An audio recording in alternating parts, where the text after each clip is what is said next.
सोमवार को आने वाली अमावस को सोमवती अमावस कहते हैं।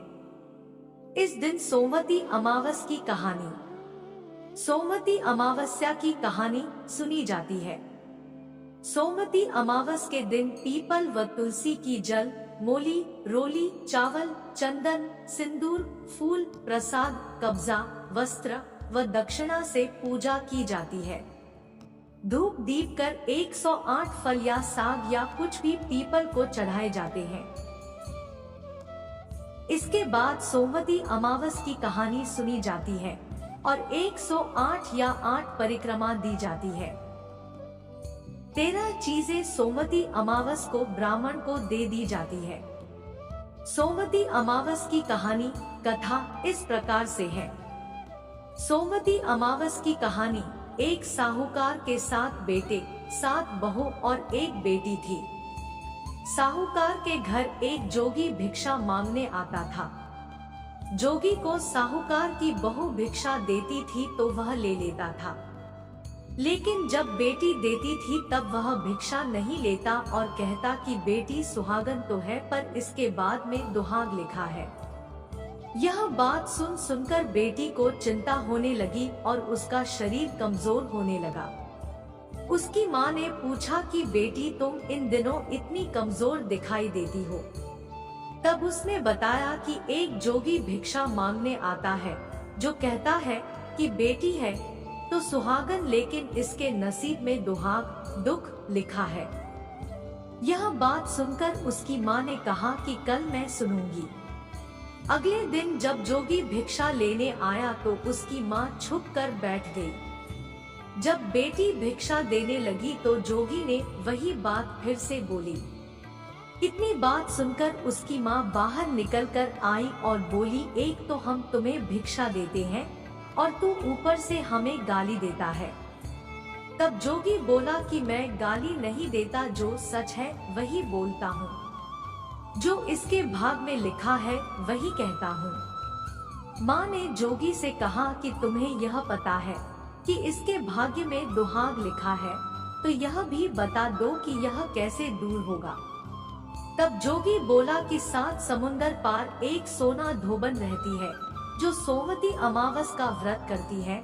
अगर वह आकर अपना फल दे दे तो इसका निवारण हो सकता है, नहीं तो विवाह है होते ही इसके पति को सर्प सांप डस लेगा।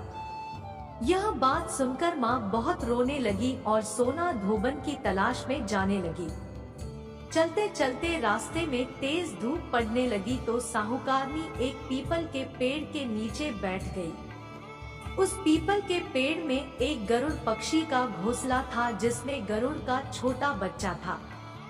साहूकारनी को घोंसले के पास एक सर्प सांप जाता दिखाई दिया, तो उसने उस गरुड़ के बच्चे को बचाने के लिए उस सांप को मारकर ढाल के नीचे रख दिया। जब गरुड़ और पंखनी आए तो घोंसले के पास खून देखकर क्रोधित हो उठे और साहूकारनी को चोंच मारने लगे। तब साहूकारनी बोली कि मैंने तो तुम्हारे बच्चे की जान बचाई है। यह सर्प तुम्हारे बच्चे को डसने वाला था तो मैंने इसे मार कर गिरा दिया। गरुड़ ने सर्प की ओर देखकर कहा, तुमने हमारे बच्चे की जान बचाई है, अब तुम्हें जो मांगना है मांगो। तब साहूकारनी बोली कि मुझे 7 समुंदर पार सोना धोबन के घर छोड़ कर आओ। गरुड़ ने साहूकारनी को अपनी पीठ पर बैठाकर 7 समुंदर पार सोना धोबन के घर छोड़ आया।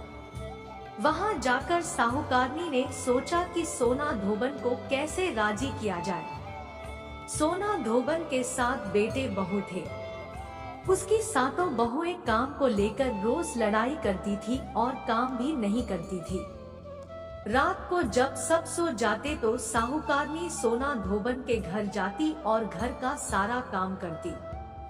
गायों को नहलाती, घर की सफाई करती, रसोई का काम करती, चौका बर्तन करती, आटा पीसती, कपड़े धोती, पानी भरती और दिन होने से पहले चली जाती।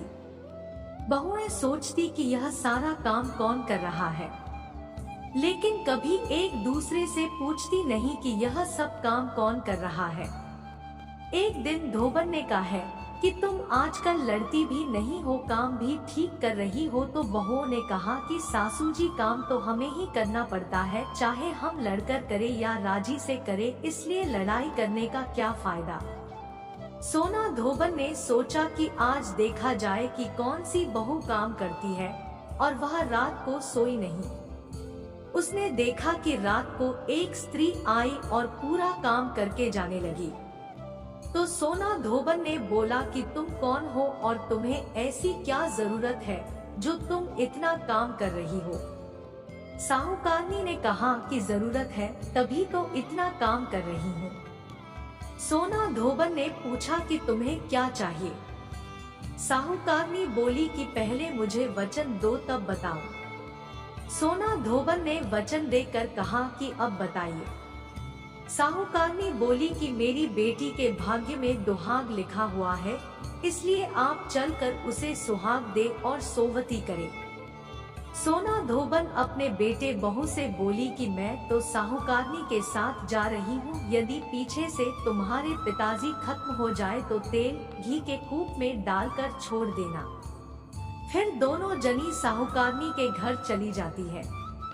साहूकार की बेटी का ब्याह होने लगा, दूल्हा फेरों में बैठ गया। सोना धोबन दूल्हे के घुटने के पास कच्चा करवा रखा, उसमें दूध डाला और ताक का तार लेकर बैठ गई। थोड़ी देर बाद शाम दूल्हे को डसने के लिए आया।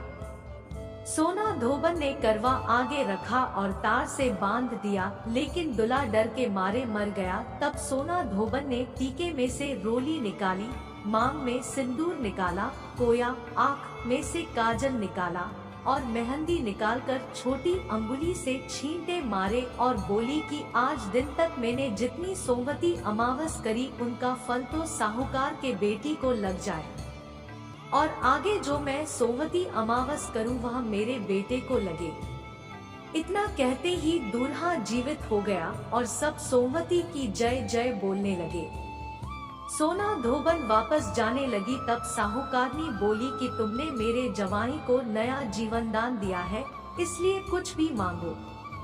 वह बोली कि मुझे तो कुछ नहीं चाहिए, सिर्फ एक हांडी दे दो। वह हांडी लेकर चली जाती है। रास्ते में सोमवती आती है तो हांडी का 108 परिक्रमा लगाकर पीपल के पेड़ के नीचे गाड़ कर घर आ जाती है। घर आकर देखती है तो उसका पति मरा हुआ तेल और घी के रूप में पड़ा है। तब वह टीका में से रोली निकाली, मांग में से सिंदूर निकाला, कोया में से काजल निकाली, नुम्बा में से मेहंदी निकालकर चिटली अंगुली से छींटे दिए और बोली, मैंने जो रास्ते में सोमवती की है उसका फल मेरे पति को लगे। इतना कहते ही उसका पति उठकर बैठ गया। घर का ज्योतिषी आया और बोला कि जजमान, सोमवती अमावस को मेरा क्या है, तो दक्षिणा दे। सोना धोबन बोली कि मुझे तो सोमवती रास्ते में आई थी तो कुछ भी नहीं किया, जो कुछ भी किया वह सब पीपल के नीचे ही गाड़ दिया। ज्योतिषी ब्राह्मण ने जाकर खोदकर देखा तो 108 और 13 सोने के चक्कर मिले। ज्योतिषी ब्राह्मण सबको घर ले आया और बोला कि ऐसी फेरी की है, और मुझे बोल दिया कि कुछ भी नहीं किया। सोना धोबन बोली, यह तो तुम्हारे भाग से ही हुआ है, इसलिए इसे तुम ही ले जाओ।